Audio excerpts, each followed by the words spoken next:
Well, we survived winter, thank goodness. So it's tempting to spend some time outside soaking up the sun, but it could come at a cost. Dr. Steven Schumer, head of dermatology at Beaumont Hospital, joining us this morning to share some sun survival secrets, some secrets revealed. Dr. Schumer, thanks for being here. Oh, my pleasure. Thank you for having me. Early. We know you're busy at Beaumont. So the first thing we want to talk about is protecting ourselves from the sun. And we know the basics. We know that we're supposed to wear sunscreen every day, right? Absolutely. On a regular head to toe? Yeah, all exposed areas. Okay, all right. And what about that sun protective clothing? Is that something that's actually effective? You see that on the market? It's really effective. It blocks out about 97% of the ultraviolet rays can be blocked out with good sun protective clothing. But if you're wearing clothes anyway outside, don't your regular clothes block out the sunlight?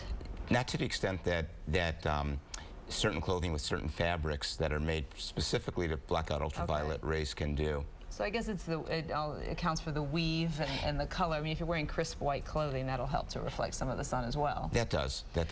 Okay, when it comes to sunscreen, we see many different varieties, all kinds of different SPFs and different chemicals. Is there one in particular that we need to look for? And here we're seeing sunscreen on the kids, but I mean, does one sunscreen work for the whole family?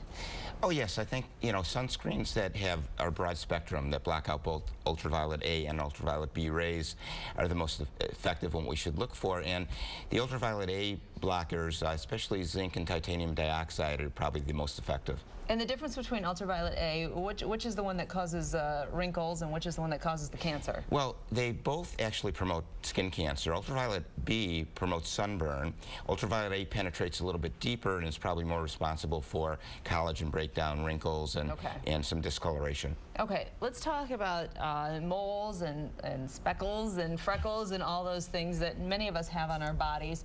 What do we look for, and when should we get these checked before we go through the whole Michigan summer, or should we wait till fall to get our spots looked at? Well, really, the time of year is not as important as doing it on a regular basis. Probably once a year is usually recommended. Okay. You could think about your birthday time, check your birthday suit around once a year. Okay.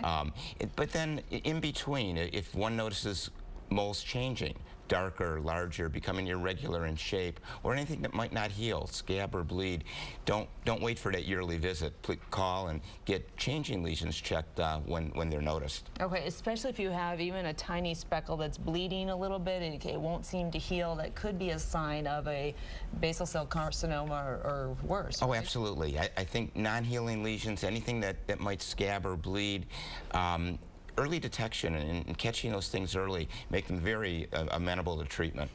Now, there's an interesting sort of, we're in a bit of a dilemma because we're trying to get more vitamin D by getting more sun exposure. We're told that we need that, but we're also saying you can't get sun exposure because it will give you skin cancer. So what do you tell your patients about that?